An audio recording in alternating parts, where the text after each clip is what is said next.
इहा दिल अल्लाह सां इंसान जे वजूद जिस्म में इहो अल्लाह जो घर आहे। इन में अल्लाह जी मुहब्बत, रसूलुल्लाह जी मुहब्बत, सहाबा अहल बैत जी मुहब्बत, उलमाए दीन जी मुहब्बत, जंहिंजे वास्ते सां असांखे दीन जी सम्झ थी पैदा थिए। तंहिंजे करे पैगंबर करीम सल्लल्लाहु अलैहि वसल्लम फरमायो, हुब्बु दुनिया रास कुल खतिया, दुनिया जी मुहब्बत हर गुनाह जी पाड़ आहे। अॼु तव्हां असां जंहिं सिस्टम जंहिं निज़ाम में हलूं था, शख़्सी ज़िंदगी हुजे या इज्तिमाही ज़िंदगी, हुक्मराननि खां वठी रैयत ताईं जेके बि असां इंसान दुनिया ते आबाद आहियूं, हिन वक़्त जो इंसान दुनिया जो पुॼारी आहे। इज़त ऐं शोहरत हुजे, तंहिंजे करे इंसानो दुनिया जी मुहब्बत हर गुनाह जो बुनियाद अची बणी। मसलन हिकिड़ो इंसान कंहिं जूं ज़रूरत जूं शयूं आहिनि, को खून थी पियो, को क़त्ल थी पियो। हाणे जेको कातिल आहे उहो ताक़तवर आहे, हे मज़लूम इंसान मक़तूल जे जेके वारिस आहिनि ग़रीब मिस्किन आहिनि, हिन खे पैसो दुनिया न आहे। हाणे सभ खां पहिरियां हिन ग़रीब जी एफ.आई.आर. न थींदी। जेकॾहिं हिन जी एफ.आई.आर. त थी, अॻिते हली अदालत में केस हलंदो, वकील ख़ुदा वास्ते त न थींदो जीअं तव्हांखे जामिया इस्लामिया उमर फारूक में अव्हां जे बचड़नि खे दीन जी तालीम मुफ़्त में मिले थी, अहिड़े तरीक़े सां क़ुरान जी तालीम मुफ़्त में मिले थी, त वकील मुफ़्त में त न थींदो। उते इंसान खे 5 रुपया हुजनि। वरी अदालतुनि जो माहौल आहे, केसनि जूं हाज़िरियूं थींदियूं। हिकिड़ी शइ जो मिसाल वठो त उहा शइ बग़ैर पैसे ऐं दुनिया जी नथी थिए। इन दुनिया जी मुहबत असां इंसानियत खे बिगाड़े छॾियो आहे। जंहिंजे करे जंहिं बि शइ ते नज़र कयो, जंहिं बि इदारे में महकमे में बिगाड़ आहे, उन जो बुनियादी सबबु इहो आहे त दुनिया जी मुहबत आहे। दुनिया वधि में वधि यूरोप जे निज़ाम खे ॾिसंदी आहे। अमेरिका जे अंदरि जॾहिं नौजवाननि शराब पीअणु शुरू कयो त अमेरिका जी हुकूमत इन शराब खे बंदिश करण जे लाइ सेमिनार कोठाया। चौकनि चौराहनि ते वॾा पोस्टर हया त जेको शराब पींदो उन ते ही केस लॻंदो, हीअं कोर्ट में वेंदो, हीअ अदालत में वेंदो, हीअं जज में, हीअं जेको आहे जेल में वेंदो। उन खां अलावा उन जे लाइ सज़ाऊं मुक़ररु कयूं। लेकिन जॾहिं 12 महीना गुज़रिया त रिपोर्ट जेका आई, अॻे खां वधीक नौजवाननि शराब पीतो आहे। सुवाल इहो आहे, जंहिं अमेरिका जे निज़ाम खे तव्हां असांजो लिखियल पढ़ियल इंसान पंहिंजे लाइ क़िबलो सम्झंदो आहे, त पोइ जॾहिं उन मुआशिरे जे अंदरि सुधारो कानून सां इन शइ सां न आयो, उन जो बुनियादी सबबु छा आहे? उन जो बुनियादी सबबु हीअ आहे त यूरोप जो उहो इंसान आहे जंहिंजी दिलि में दुनिया जी मुहबत आहे, अल्लाह रसूल जी सुञाण कोन्हे। तंहिंजे करे ॿिए पासे खां तव्हां क़ुरान पाक जे तरफ़ अचो, जंहिं क़ुरान जी तालीम मदारिस दीनियह जे अंदरि ॾिनी वेंदी आहे, जंहिं क़ुरान सां वाबस्तगी इंसानियत जे लाइ दुनिया आख़िरत जी फलाह ऐं बहबूदी आहे। इन क़ुरान शरीफ़ में अल्लाह साईं छा फरमायो? अलिफ लाम मीम ज़ालिकल किताब ला रैब फ़ीहि हुदल लिल मुत्तक़ीन। हे उहो मुक़द्दस किताब आहे, हस्ती आहे, जंहिं सां नफ़ो मिलंदो, फ़ाइदो मिलंदो, हिदायत थींदी उन्हनि खे जंहिंजे दिलनि में ख़ौफ़ ख़ुदा हुजे। अल्लाह जो ख़ौफ़ वॾी शइ आहे। हज़रत उमर फारूक रज़ियल्लाहु अन्हु ख़लीफ़ा आहिनि। जॾहिं ख़लीफ़ा मुंतख़िब थिया, मस्जिद नबवी जे तरफ़ आया त रस्ते में हज़रत अब्बास रज़ियल्लाहु अन्हु जो घरु आहे। जंहिं घर जे मथां नेसारो परनालो हो, उन जो वहकुरो रस्ते जे तरफ़ हो, त हज़रत उमर फारूक रज़ियल्लाहु अन्हु जन उमूम बलवा खे ॾिसी करे, फ़िक़ही मसइलो आहे, अवामुन्नास जी ज़रूरत खे ॾिसी उन हीअ नेसारे खे हटायो, चयो त हे नेसारो हटी वञे। हज़रत अब्बास रज़ियल्लाहु अन्हु शाम जो आया, ॾिठऊं त मुंहिंजे घर जो नेसारो हटायो वियो आहे। उन वक़्त में मदीने जा काज़ी ऐं जज क़ारिउल क़ुरान हज़रत उबय इब्न काब रज़ियल्लाहु अन्हु साहबी आहिनि। पैगम्बर करीम सल्लल्लाहु अलैहि वसल्लम साहबा खे फरमायो ईअं क़ुरान पढ़ंदा कयो जीअं हज़रत उबई क़ुरान पढ़ंदो आहे। याने क़ुरान पाक जा लफ़्ज़नि खे सही पढ़णु ऐं तजवीद सां पढ़णु ऐं क़ुरान पाक खे सिर्फ़ु पढ़ण जे तरफ़ तवजो लफ़्ज़ जो ख़्यालु न हुजे, बल्कि क़ुरान जो असरु तासीर बुक़ाई आहे।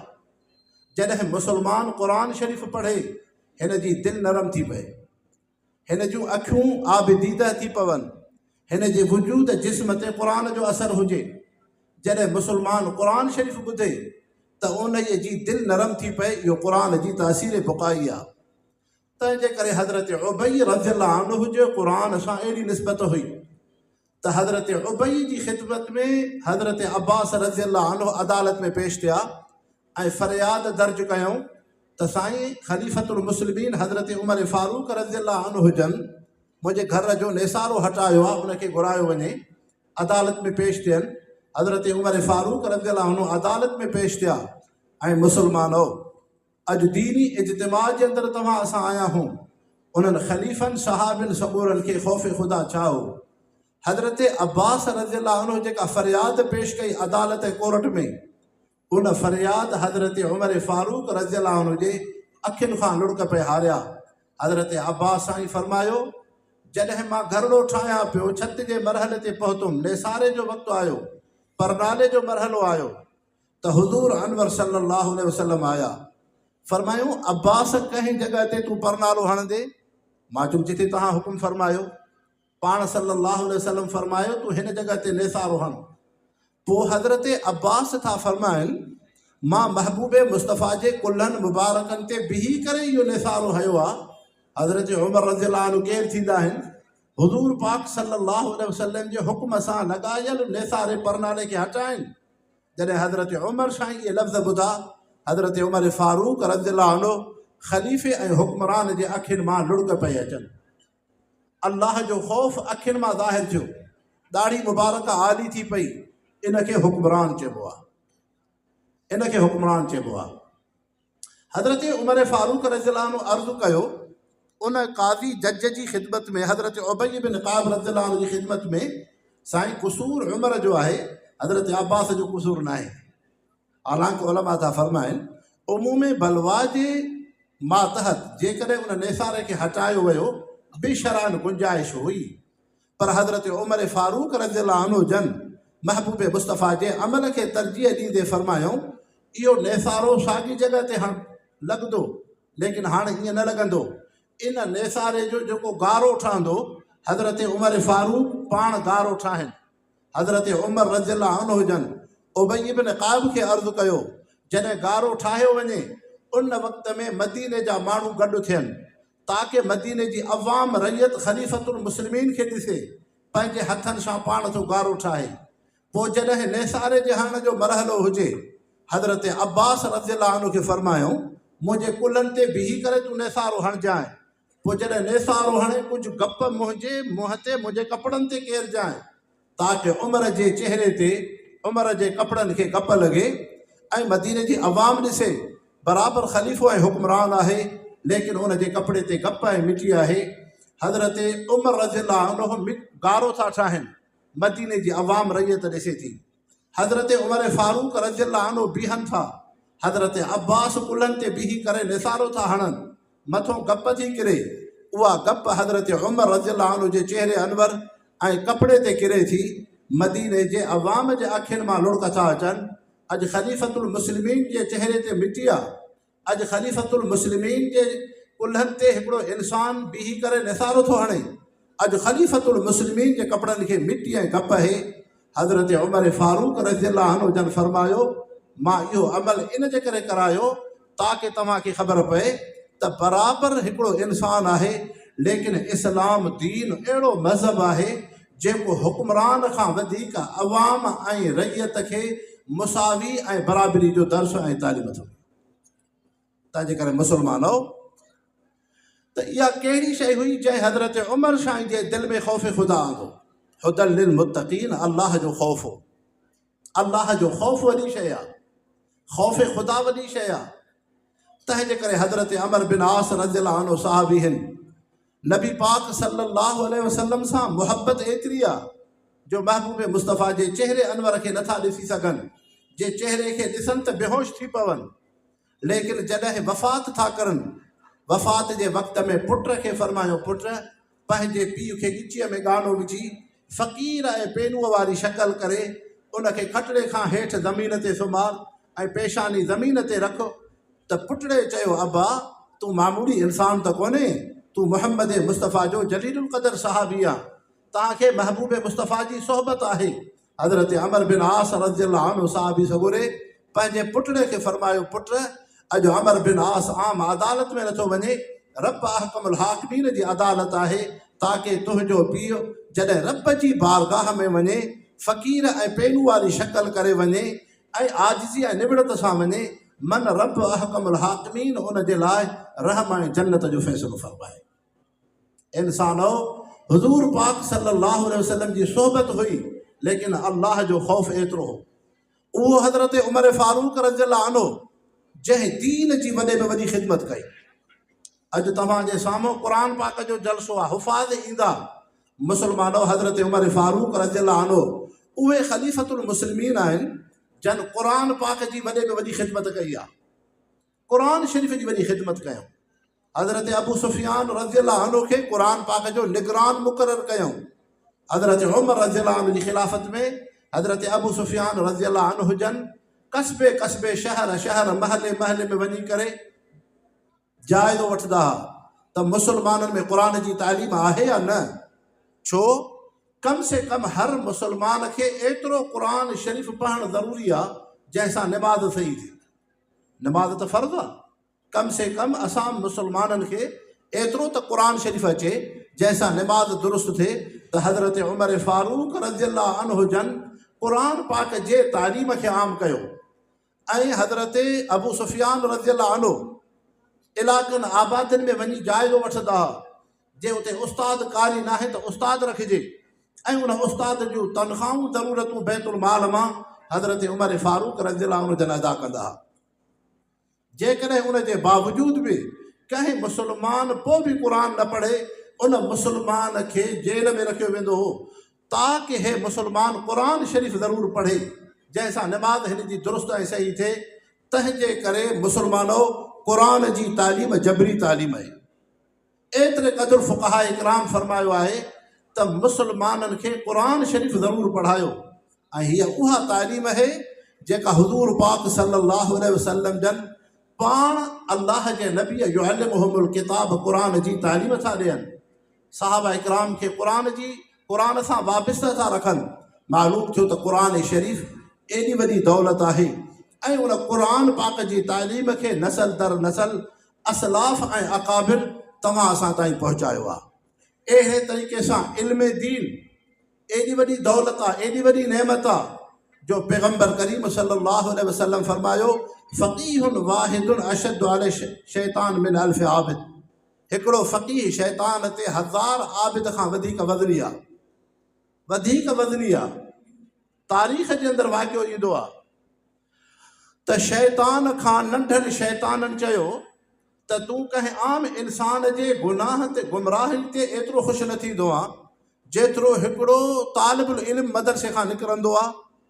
त उन इहे शैतान चयो त आम इंसान जी गुमराही सां दीन जो एतिरो नुक़सानु न थींदो जेतिरो हिकिड़ो मुसलमान जो बच्चो जॾहिं क़ुर खां परे थियो, दीन खां परे थियो, घणनि माण्हुनि खे दीन खां ई परे कंदो। त उन शैतान चयो आम मुसलमान आबिद नेक निमाज़ी खां मूंखे फ़क़ीह वाहिद हिकिड़ो आलिम दीन मूंखे वधीक गौरव ऐं मुंहिंजे मथां वज़नी आहे। उनजो मिसाल सम्झायईं। शैतान नंढनि शैताननि खे वठी करे हिकिड़े आबिद वटि आयो, इबादत गुज़ार वटि, सूफ़ी साहब वटि, कुकड़ जो आनो रखे। चई भला अल्लाह खे एतिरी ताक़त आहे 7 आसमान 7 ज़मीनूं हिन कुकड़ जे आने में अचनि? त उहो आबिद हो, सूफ़ी हो। हुन चयो हेॾा 7 आसमान 7 ज़मीनूं कुकड़ जे आने जे अंदरि कीअं ईंदियूं? चए न एतिरी नऊज़ बिल्ला मिनहा ताक़त कोन्हे। त शैतान वॾे नंढनि शैताननि खे चयो ॾिसो हे वॾो इबादत गुज़ार हो, लेकिन हिन खे इल्म जी दौलत न हुई जंहिंजे करे हिकिड़े घड़ीअ में हिकिड़े सुवाल सां हिन जूं इबादतूं त वयूं पर हिन जो ईमान बि चट थी वियो। हाणे शैतान इंसानी शक्ल में हिकिड़े मदरसे जे अंदरि आयो, आलिम दीन वटि। आलिम दीन खटड़े ते वेठो हो। चए भला साईं तव्हां खां मसाइलो था पुछूं त अल्लाह खे एतिरी ताक़त आहे जो हिन आने जे अंदरि 7 आसमान 7 ज़मीनूं अचनि? उन आलिम दीन उनखे आंगूठे जो नहु ॾेखारियो। आलिम दीन मुदरिस चए हे आंगूठे जो नहु आहे, नंढे में नंढी शइ आहे, पर रब खे कुदरत है जे 7 आसमान 7 ज़मीनूं इन शइ जे अंदरि आणे। अल्लाह खे कुदरत है, इन्नहु अला कुल्लि शैइन क़दीर। अल्लाह खे कुदरत है। अॼुकल्ह मोबाइल जी मेमोरी आहे, सॼी दुनिया हुन जे अंदरि आहे, मोबाइल जे अंदरि। त हाणे इंसान हो, जॾहिं शैतान नंढनि शैताननि सां ॿाहिरि वियो, पंहिंजे नंढनि शैताननि खे चई ॾिठव हे आलिम दीन हो, हिन खे क़ुरान दीन जो इल्मु हो, जंहिंजे करे हिन क़ुरान सां दलील सां जवाबु ॾिनो आहे हे पंहिंजो त ईमान बचाईंदो पर ॿियनि जो बि ईमान बचाईंदो। इहो अल्लाह जे नबीअ फरमायो, फ़क़ीहुन वाहिदुन अशद्दु अला शैतान मिन अल्फ़ आबिदिन। त मुस्लमानो, दीन वॾे में वॾी नेमत आहे, ऐं उलमा सां निस्बत ऐं उलमा जो छा मंज़िल आहे, छा मक़ाम आहे, एतिरो मक़ाम ऐं मर्तबो आहे जो तव्हां उलमा खां हदीस ॿुधी आहे। ज़ुकिर अले रसूलिल्लाह सल्लल्लाहु अलैहि वसल्लम, अल्लाह जे नबीअ जे साम्हूं तज़किरो कयो वियो, अहदुहुमा आलिमुन वल आख़िरु आबिदुन। फ़क़ाल रसूलुल्लाह सल्लल्लाहु अलैहि वसल्लम फ़ज़लुल आलिम अलल आबिद कफ़ज़ली अला अदनाकुम। आलिम जी फज़ीलत आबिद ते ईअं आहे मां मुहम्मद मुस्तफ़ा जी फज़ीलत अवां उम्मत जे मथां आहे। तंहिंजे करे इल्मु वॾे में वॾी नेमत आहे, लेकिन इल्मु कहिड़ी शइ आहे? इन्नमा यख़्शल्लाह मिन इबादिहिल उलमा, जेके अल्लाह जो ख़ौफ़ रखनि। हज़रत इमाम ग़ज़ाली था फरमाइनि, जंहिंखे ॾिसी अल्लाह यादि अचे, जंहिंजी वज़ौक़त सुन्नत ते हुजे, जंहिंजे ज़ुबान ते दुनिया जो तज़किरो न हुजे, जेको इल्म खे दुनिया जो ज़रियो न बणाए बल्कि अल्लाह जी रज़ा मक़सूद हुजे। तव्हां असांजा मुर्शिद मुरबी हज़रत हमादुल्लाह हालिजी बि नव्वरल्लाहु मरक़दहु जन फरमायो, इल्म ज़ाहिर मबदए किब्रो हसद, इल्म बातिन मादने नूरे अहद। ज़ाहिरी इल्म तकब्बुर हसद जी जाइ हूंदी आहे, बातिनी इल्म अल्लाह जे नूर ऐं मारिफत जी सुञाण हूंदी आहे। तंहिंजे करे असुल इल्म इहो आहे, अल्लाह जी सुञाण थिए, रब सां ताल्लुक़ थिए, हुज़ूर पाक सल्लल्लाहु अलैहि वसल्लम जी सुन्नत ऐं सीरत अख़लाक़ हसन अचनि। इन जे करे मुस्लमानो, तव्हां असां नज़र कंदासीं त अहिड़ा अहिड़ा उलमा उन्हनि दीन जी ख़िदमत कई आहे, अकुल तव्हां असांजो दंग रहिजी वेंदो।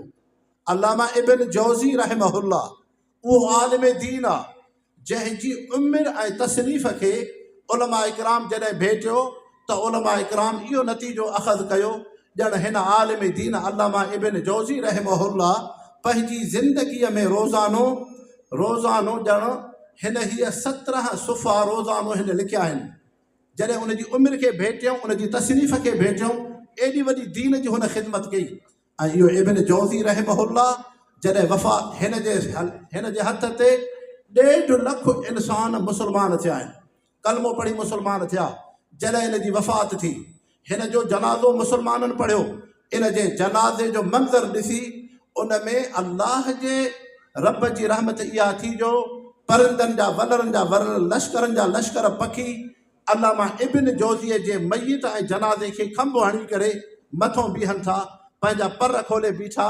ऐं इहो मंज़र जॾहिं ग़ैर मुस्लिमनि ॾिठो, हज़रत अल्लामा इब्न जौज़ी रहमहुल्लाह जे जनाज़े खे ॾिसी 20,000 ग़ैर मुस्लिम कलमो पढ़ी मुस्लमान थिया। इहा उलमा जी ख़िदमात आहिनि। अहिड़े तरीक़े सां तव्हां मदारिस जे कुतुब ख़ाननि में ॾिसंदव, तफ़सीर रूहुल मानी आहे, अल्लामा आलूसी रहमहुल्लाह आलिम दीन जो, हे उहो आलिम दीन आहे जंहिं क़ुरान पाक जो तफ़सीर रूहुल मानी, उलमा खां पुछो छा उन तफ़सीर जो मक़ाम ऐं मर्तबत आहे। लेकिन इहो आलिम दीन कीअं क़ुरान जो तफ़सीर लिखियईं? ग़रीब मिसकीन आहे, पैसो पाई नाहे, फानूसो ऐं बत्ती जो असबाब वसाइल हुजनि, चंड जे रातिनि जी रोशनीअ ते, चंड जी रोशनीअ ते वेही करे राति जे वॻड़े में क़ुरान जो तफ़सीर थो लिखे।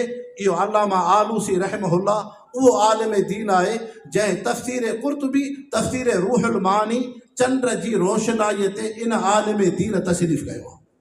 कमाल त उन उलमा जो आहे। तव्हां असांखे मदारिस में लाइटूं आहिनि, सुबुह जो नाश्तो, मंझंदि जो मानी, शाम जो खाधा, तॾहिं त इल्म जो क़दुरु कोन्हे न। हिन मोबाइल जी ग़िलादत तव्हां असांखां रूहानियत, बरकत, तहजुद ख़तमु करे छॾी। हज़रत हमादुल्ला हालिजवी नवर अल्लाह मरकदहू फरमाईंदा जेको तालिबुल इल्म आहे तहजुद ज़रूरु पढ़े